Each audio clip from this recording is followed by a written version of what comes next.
आप लोग बार बार पूछते थे कि जो फैंसी सूट होते हैं, जो कढ़ाई वाले सूट होते हैं, उसका जो गला होता है वो किस तरीके से पल्टी किया जाता है और दर्जी लोग किस तरीके से करते हैं, उनकी जो फिनिशिंग होती है वो हमारे हाथ में क्यों नहीं होती है, वो कौन सा ट्रिक है जो हम लोगों को दर्जी नहीं बताते या हम लोग नहीं सीखे हैं।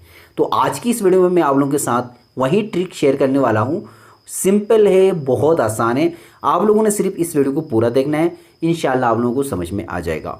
तो सबसे पहले क्या करना है, जो भी कढ़ाई होगी गले की या जो गला बना हुआ होगा तो उसको पहले आप लोगों ने नापना है। ये देखें इस तरीके से, अगर गला बड़ा है तो उसको छोटा करना है और गला छोटा है तो फिर आपने कटिंग से पहले उसको चेक कर लेना है और उसको बड़ा करना है।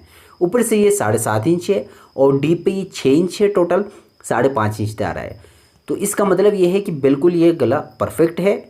डीप में थोड़ा सा छोटा है लेकिन चल जाएगा, ठीक है। अगर इसका जो डीप बढ़ाना चाह रहे हैं तो उस पर जो बीच में कट दी हुई है उस कट को भी आप लोग कटिंग कर सकते हैं। और उसके बाद फिर आप लोगों ने शमीज़ को इस तरीके से नीचे रखना है। नीचे रखने के बाद शमीज़ की जो उल्टी साइड होगी वो आपने ऊपर मशीन की तरफ करनी है, इस तरीके से, ये देखें। और उसके बाद फिर आपने जो फ्रंट रखा हुआ है उसकी जो सीधी साइड होगी, सही जो साइड होगी, उसको शमीज़ की तरफ करनी है और उल्टी साइड आपने ऊपर की तरफ रखनी है। ये देखें इस तरीके से, जो सीधी साइड है वो मैंने शमीज़ की तरफ रख लिया है। रखने के बाद बिल्कुल कुटके के साथ कुटका मिलाते हुए आलपिन लगानी है इस तरीके से।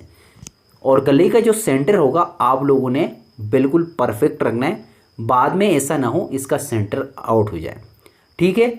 इस तरीके से आपने सारे आलपिन्स लगा लेना है। आलपिन्स लगाने के बाद फिर आपने इस पर किस तरीके से सिलाई लगानी है मैं आगे चल के आपको दिखा देता हूँ।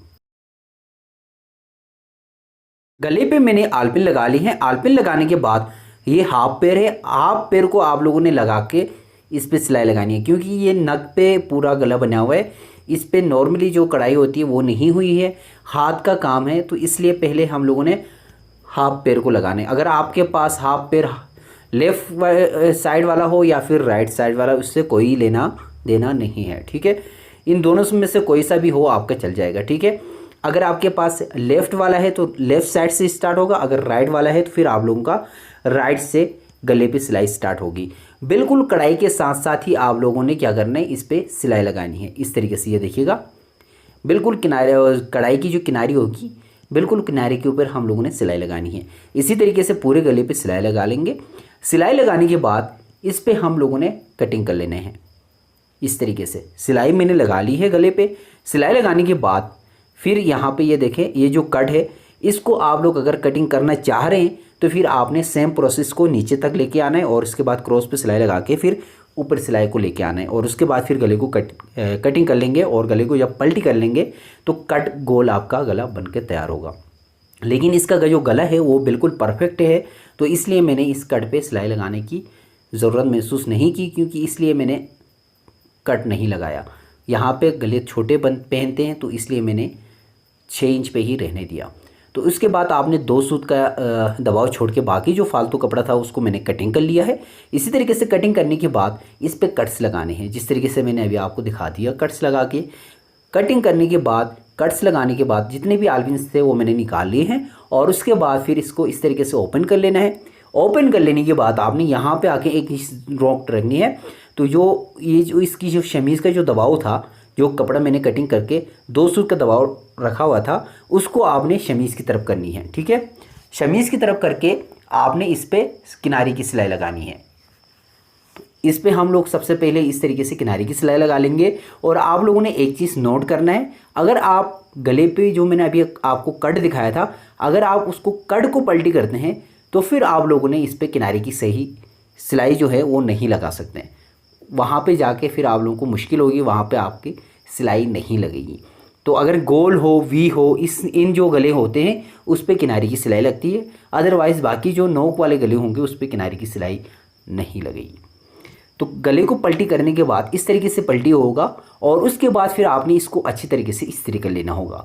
तो अभी मैं सबसे पहले इसको टेबल के ऊपर लेके चलूँगा और उसके बाद फिर मैं इसको इस्त्री भी कर लूँगा और उस पर आलपिन्स भी लगा लूँगा। इस्त्री करते वक्त मैंने इसके नीचे जो है ना वो गद्दी रखनी है, ताकि इसकी जो नग वगैरह होंगे वो ख़राब ना हो। तो जो सॉफ्ट गद्दी होगी उसको नीचे रख लेंगे और उसके बाद इसको अच्छी तरीके से इस्त्री कर लेंगे। इस्त्री कर लेने के बाद तकरीबन पौने इंच का दबाव छोड़ के अंदर की बाहर की तरफ हम लोगों ने आलपिन्स लगाने इस तरीके से, जिस तरीके से मैं आपको लगा के दिखा रहा हूँ। लगाने के बाद इस पर चांपा लगाना है। तो चांपा लगाने के लिए मैंने सुई पे धागा बन लिया है। इस तरीके से बनने के बाद इस तरीके से इस टांके को लगा लेना है। ये देखिएगा, इस तरीके से आपने इस टांके को लगा लेना है। ये देखें, इसी तरीके से आपने पूरे गले पे इस टांके को लगा लेना है, ताकि ये जो गला होगा आप बाद में इसको धो लेंगे। 1 से 2 धोने के बाद जो अंदर वाली शमीज़ बाहर नज़र आती है वो इसी टांके की वजह से बाहर नज़र नहीं आएगी। तो इसीलिए इस टांके को लगाया जाता है और इसके अलावा तो और इसका काम कोई नहीं होता। तो इसी तरीके से आपने इस गले पे लगा लेना है।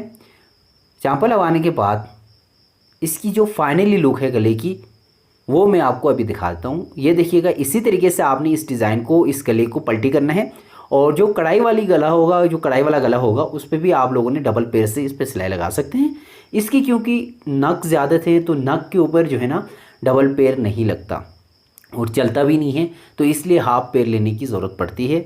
तो हाफ पेड़ से गले ईज़िली पलटी होता है और इस पर जो फिनिशिंग वगैरह होती है वो बिल्कुल परफेक्ट होती है। इसका कहीं से भी नग या कहीं से भी इसकी सिलाई वगैरह नज़र आप लोगों को नहीं आ रही होगी। अगर आप लोगों को ये वीडियो अच्छी लगी है, वीडियो समझ में आए तो वीडियो को लाइक कर दीजिएगा।